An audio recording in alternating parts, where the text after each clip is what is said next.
So hello and welcome. You're watching 5 at 5, and yes, as usual, it's I'm stuck in some Delhi traffic, and the discussion today will be about the World Cup. Before this series, it was pretty evident that this team going to experiment under certain, if you talk about certain players' role. But yesterday, the picture we saw yesterday, the game we saw, it was pretty clear that this team is still trying out on multiple positions. This team is, very much unsure as far as the batting positions are concerned.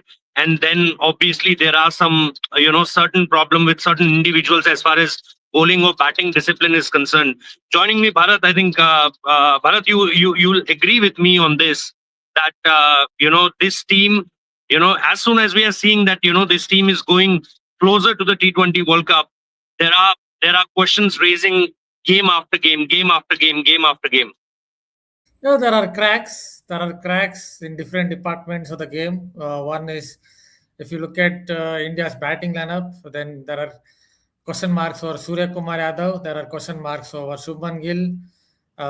Yesterday as well, so both of them failed, and someone like Surya Kumar Yadav obviously has been getting out cheap scores. It feels like maybe he's not the batter that he used to be. Maybe his body has slowed down a bit. Maybe his hand-eye coordination, maybe his reflexes have slowed down a bit. And it could be with Shubman Gill that he has to look at, what can we say, he has to upskill his T20 game in the sense that he has to look at more scoring areas in a 360-degree arc. Tilak Varma, yes, he plays well under pressure, but there are still questions lingering over his batting against spin bowling on slow pitches.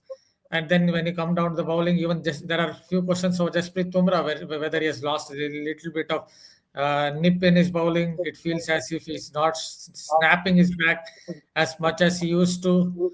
Yeah, there are cracks. There are cracks definitely in that lineup, and you can go even further on a good pitch for batting. Is my sound echoing? Hello? Yeah, anyway, Akshar Patel as well on a good pitch for batting. Bharat, He also came under scrutiny.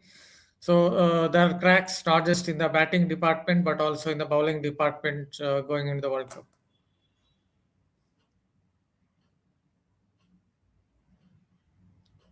Bharat, I just want to ask you this also, that in ODIs, you remember, I think an year ago, an year and a half ago, there was a lot of questions around Arshdeep Singh bowling too many wides and no balls at that point of time. And then suddenly what had happened is that, they didn't pick him for the ODI squad. Do you think that what happened yesterday was just one off game, or do you think that there is something about Arshdeep Singh and the kind of bowling he does that, under some pressure situations, or when the team wants him to bowl at certain areas, this is something now, we have seen different times, in, and be it in ODI format, now in T20I format. Do you think that that was a little technical thing, where he can improve on, or that's something which you do when when you are under pressure in a high octane game? I guess it's a case of him trying to bowl wide Yorkers. When you want to bowl wide Yorkers, what happens is you feel you have to go wider and wider and wider. You feel that the batsman will reach out to it, and then sometimes you end up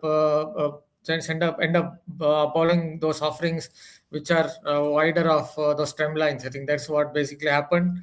Maybe the bowler gets a little bit too greedy that I have to go wider and wider of off stump, and that is when I think ended up bowling wides. Not too sure there was a problem with it. Maybe if you're bowling down the leg side, you can tell a bowler's front arm is collapsing or on those lines. But I think this was a case of a bowler getting a little too greedy, thinking that have to bowl too wide of off stump because the batsman will reach out, and ended up bowling wides. And what happens is once it gets into your muscle memory, you just end up maybe bowling more and more wides. It happened to once even Cutly Ambrose, obviously not wides but no balls, in a Wakka Test match in 1997. He bowled nine no balls in a single over. Nine no balls in a single over, though the opponent though the opponent would be thinking that why is he bowling no balls, because he ended up bowling 15 deliveries on a cracked up pitch. They would be thinking, don't want this giant of a man bowling 9 no balls. But again, it was a case of his muscle memory, which kind of went wrong. I think that's what exactly happened with Steve Singh as well.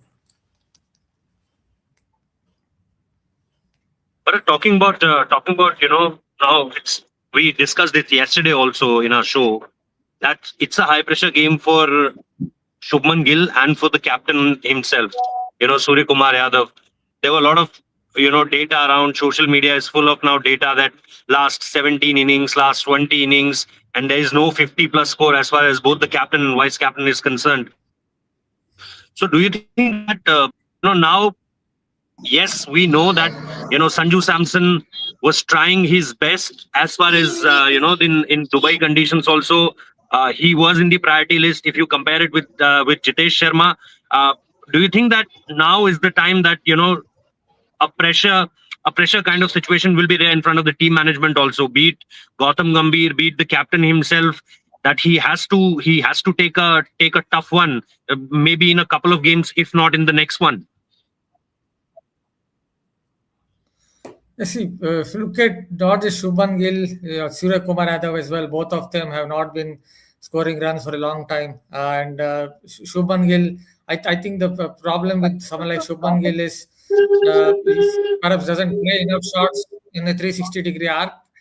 See, he's a very good orthodox player, but when it comes to T20 cricket, you have to be a little more innovative in the sense that you have to look at scoring more scoring areas in a 360-degree arc. So that could be his problem.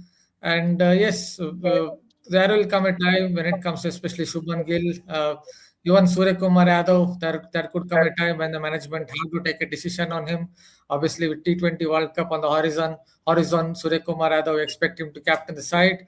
But with Shubman Gill, if he keeps failing, then as the captain, then as the then as the head coach, they have to take a decision on him, because with the Indian white ball cricket, right through the pecking order, there are enough cricketers who can come in and replace and become an opener. Even if you go down the pecking order, I'm not suggesting he should come in, but even Vaibhav Suryavanshi can easily slot into India's T20I side. I'm pretty sure he can get a 30 or 40, 30 or quick fire, 40, lot of fierce competition for top order slots.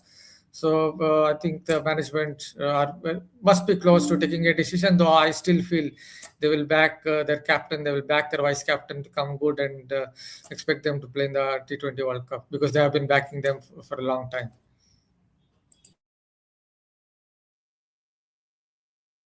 Namita, how do you see this? Is it more about the experiment things, or is it about is about finding the right balance at this point of time? Also, we have hardly 8 games remaining. But we can find out this, that this team is actually experimenting only at this point of time. Otherwise, why will you see Akshar Patel going at number 3, or last game around you saw Jitesh Sharma batting at number 8? So these guys are still very much in the mood of experimenting. How do you see this? I'm going to the experimenting part, Rohit, but before that, some hard news for our viewers. Rohit Sharma is all set to play the Vijay Hazare Trophy. It is now all but confirmed. He will maybe he will not be playing all the matches. He will play some selected matches, but it is sort of all but confirmed. Although this thing official confirmation, the Mumbai Cricket Association hasn't reached hasn't received the official confirmation yet from the from the player himself, but it has been it has been sort of what I can say. It is all but confirmed he will play. At this moment in time, Mumbai are playing Syed Mustaq Ali Trophy. Their last in the Super League, their last match is 16 on December 16, which after that 18th is the final. If Mumbai qualify for the final, they are the defending champions. If they qualify for the finals, their match would be on 18th. After that, after they come back from the Syed Mustaq Ali Trophy, the selectors will pick the squad. It will not be a provisional squad, unlike DDCA. DDCA has picked the provisional squad wherein they have put Virat Kohli. But as far as Mumbai are concerned, there will not be any provisional squad. There will be either a 15 or 16 member squad, which will change from match to match. And Rohit Sharma, uh, we don't know whether he will play the first game against. The first match is on 24th of December against Sikkim. We don't know whether he will play on against Sikkim, but going ahead, because India's tour of India's series against New Zealand starts on January 11th. January 11th is the first ODI. So before that, maybe on 8th, likely on 8th, the team would assemble. So if the team assembles on 8th, the 6th, Mumbai are playing against Himachal Pradesh in the Vijay Hazare Trophy. 8th is their match against Punjab. So maybe Rohit will not be able to play the Punjab game. He could be playing the Himachal game. But a few matches he would play. That I have just come out of the MCA, and I am right in front of the MCA. I'm doing live from in front of the MCA. So from an insider, this is the news. So I want to share it with our viewers. Coming back to your experimentation question, Rohit, it is fair. I mean, 8 matches to go for the World Cup. You are experimenting things, but there has to be a method in the madness. You cannot have Akshar Patel at number 3 and Shivam Dubey at number 8. So when Shivam Dubey is walking out to bat, the game is gone. The game is done and dusted. What's the point sending? What's the point in sending a power hitter at number 8 when the game is gone? Now, the fact of the matter is that Tilak Verma has earlier played at number 3. Tilak Verma, whatever experimentations you do, you usually don't tinker with the opening slot and the number 3. Those three positions are sacrosanct. That has been traditionally those three positions have been sacrosanct unless you are sending a pinch hitter. I don't think Akshar was sending as a pinch hitter yesterday because the ball was darting around, and as because he played against this moving ball in the 2024 World Cup, T20 World Cup also, he was used as a floater, but that was at number 4 and 5, not at number 3. So maybe that was the thought process behind that. Maybe, but whatever it is, it was a strategically it was an error. It was not the right thing. You do experiment. Experimentations means, Varun Chakravarti is your number 1 spinner in T20 format, but you want to have a look at Kuldeep Yadav. So a couple of games you sit out Varun Chakravarti and play Kuldeep Yadav. That is experimentation. But but you don't tinker with the batting position. Those are sacrosanct. I am not. If that is part of the experiment, I am not with it. But the biggest problem for this Indian team is the vulnerability of the top order. It has been happening. It happened at the Asia Cup. It happened against Australia also. The vulnerability of the top order, that is the biggest problem, and India need to fix this as early as possible because this might come back to bite them at the World Cup.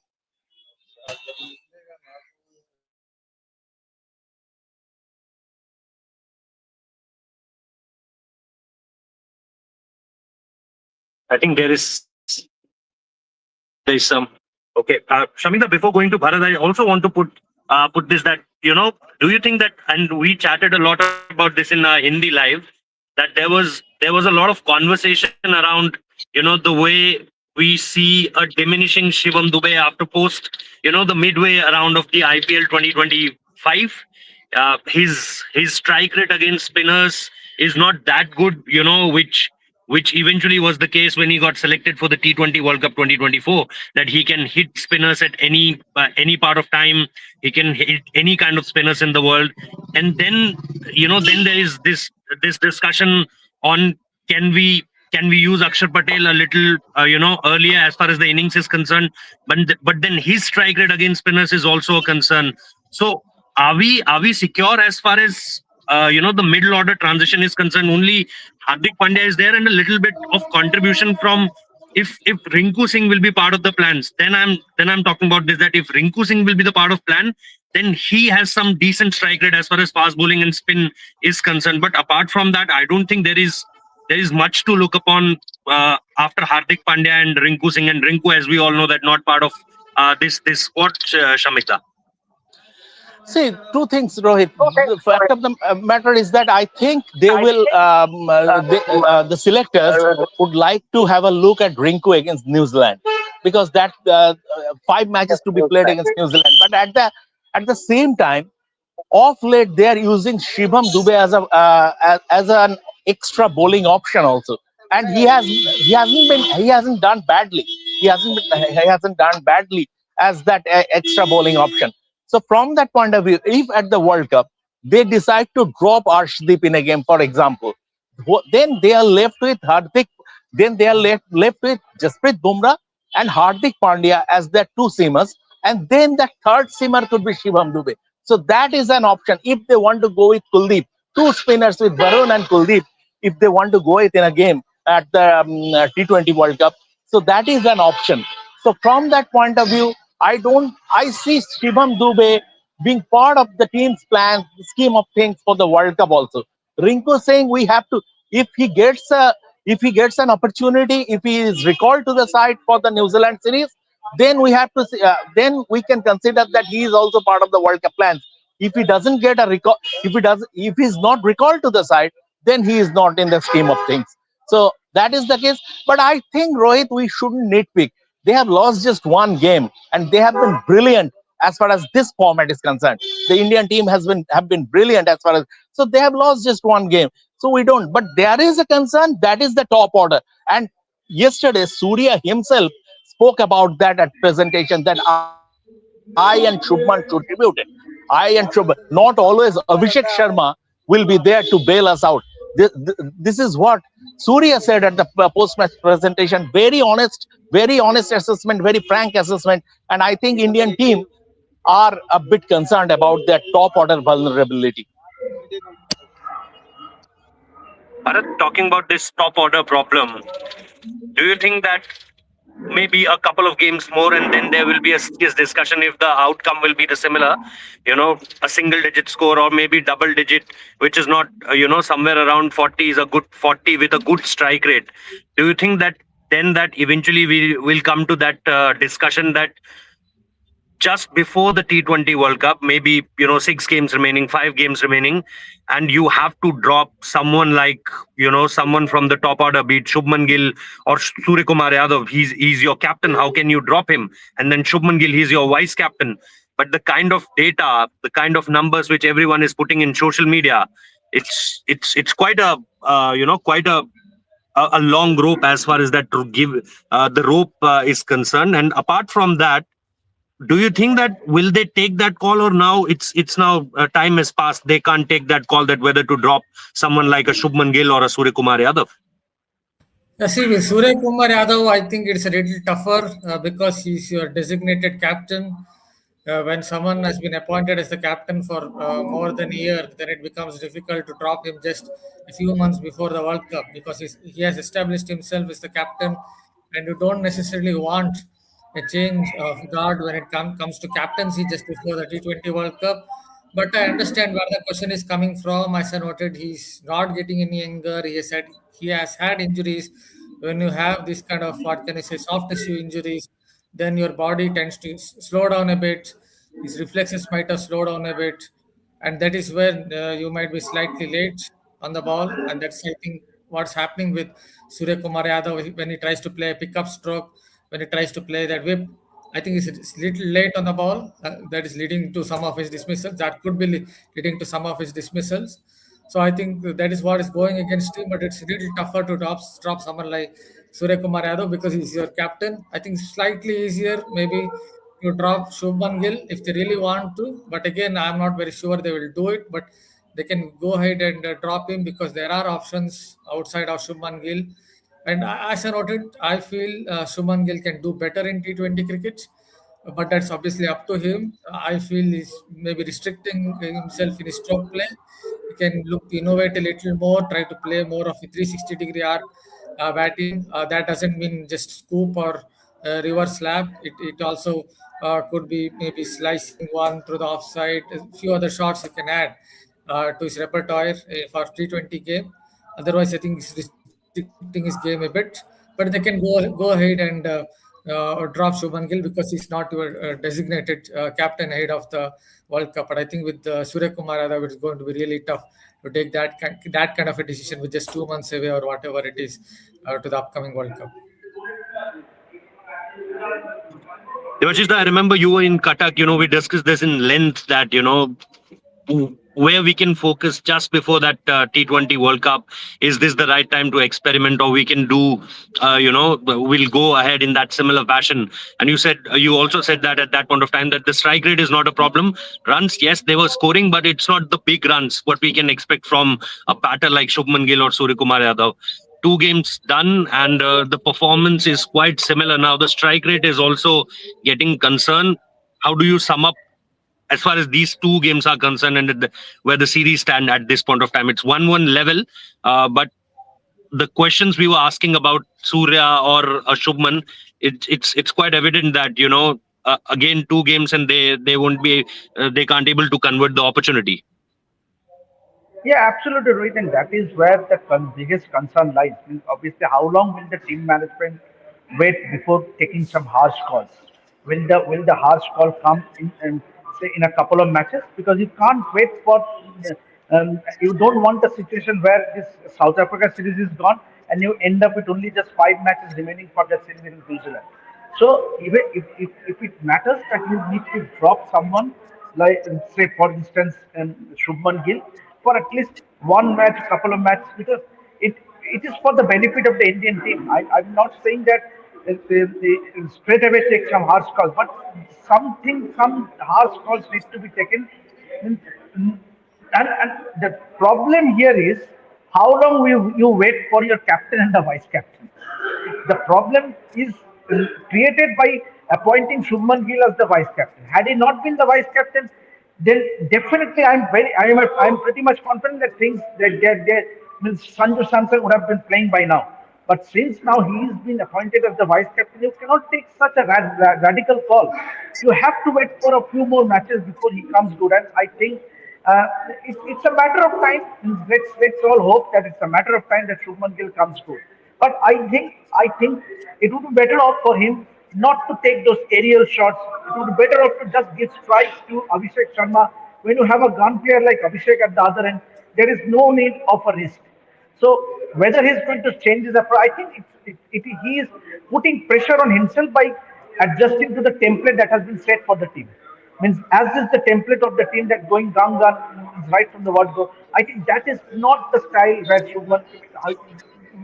we associate a Shubman Gill. Means be it Test cricket, be it one-day cricket, it is almost all the time a copybook kind of cricket. Means obviously, so it would be better off for Shubman just try to rotate the strike maybe for a couple of years over, give as much of a strike to Abhishek Sharma, and then obviously we know how good a batter he is. But things are going very fast, right? Because only 3 more matches in the series, and then you have the 5 matches against New Zealand. Rohit, the thing is that Yeah. as far as Surya is concerned, there is no question of him, no question of dropping him. You don't drop the captain just 8 matches before the World Cup, right? 8 matches to go for the World Cup, and you just don't drop him. As far as Shubman Gill is concerned, if he fails to get into the group, I don't see him to I don't see him being dropped from the squad. He will be part of the squad. But that is why Sanju Samson is there as the reserve opener. The decision not to be part of the playing 11 will be in conjunction with him. I can take you back to 1983 World Cup, and Sunil Gavaskar was not in very good nick. And Sunil Gavaskar decided to sit out a couple of games. It was in conjunction with Kapil Dev, who was the captain, and they decided, okay, I sit out because nobody had the temerity to drop Sunil Gavaskar. So it was in conjunction with Kapil Dev, and also Mr. Mansingh was the manager. Those days, cricket teams don't used to have a coach. So Mr. Mansingh was the manager. So in conjunction with Kapil Dev, the captain, and Mansingh, the manager, Sunil Hmm. Gavaskar decided, okay, I sit out a couple of games during the group phase, and Dilip Vengsarkar played those matches. But the fact of the matter is that, so as I said, nobody had the temerity to drop Sunil Gavaskar. Similarly, here, Shubman Gill, I don't see him being dropped. Even if he performed badly for the next two matches also, I don't see him being dropped from the squad. That is why Sanju is the reserve opener. So maybe in conjunction with the team management, which is part of the team management, but maybe in conjunction with Gautam Gambhir, the head coach, and Surya, the captain, he might opt out of. He might opt out in the sense a couple of matches he might sit out.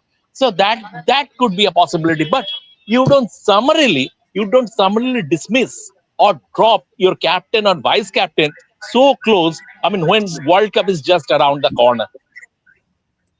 Samita, just want to add one thing in this, that then means, are you trying to say this, that in next 8 games, what will be the anything which come as an outcome, there will be there will be no chopping and changing as far as the top order is concerned.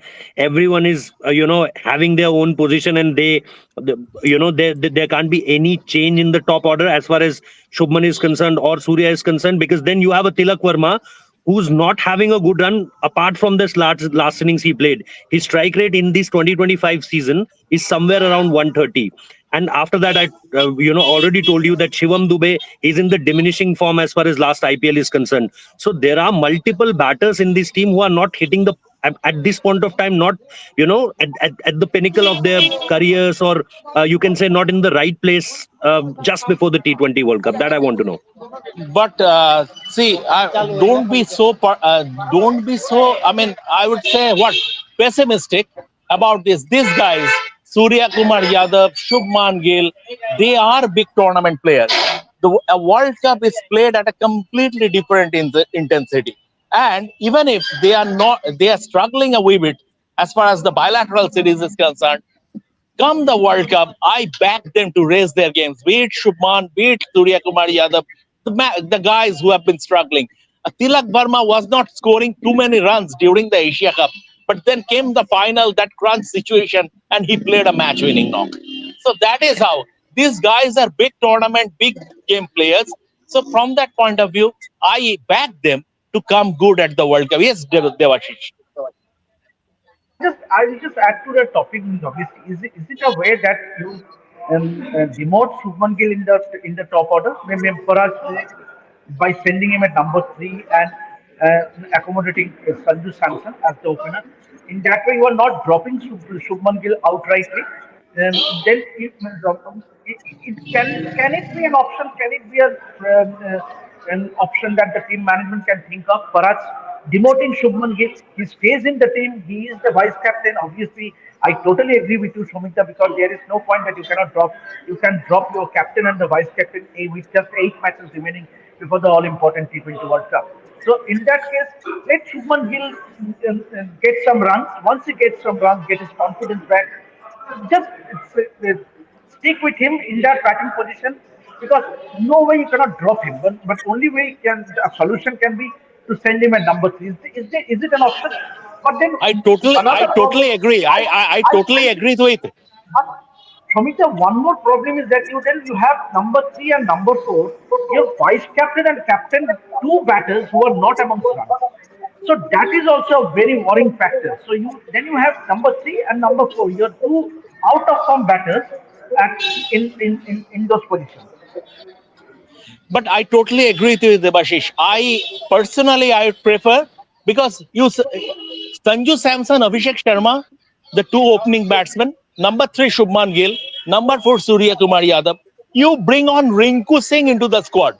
You include Rinku Singh into the squad, because that will give you multiple finishing options at this moment in time. You have Hardik Pandya, obviously there. Apart from that, Shubham Dubey. So if Rinku Singh is in the squad, because any day of the week, I'm not degrading or I am not disrespecting Jitesh Sharma, and his glove work has been fantastic. But Rinku has proven that he could do it at the back end of the innings. So you include Rinku Singh into the squad, and then you have two finishing options. So I totally agree with your batting order, Debashi. I think I think in the very last, I can only say that, these 3 games, it won't be easy as far as Gautam Gambhir, the head coach, is concerned, with the kind of form, top order Means apart from Abhishek Sharma, because he's been your the wonder boy as far as the Asia Cup is concerned. Before that, after that also. But I think in these three games and after that the last series before the T20 World Cup, we'll have a lot of brainstorming. And as Shomikda said, that it will be really tough for the team management to take any kind of call. He gave a perfect example of what Sunny Gavaskar did in 1983. But let's see what this team will do. We'll give you all the details as far as this ODI series and after that versus New Zealand is concerned. Thank you so much for joining and keep watching Rev Sports.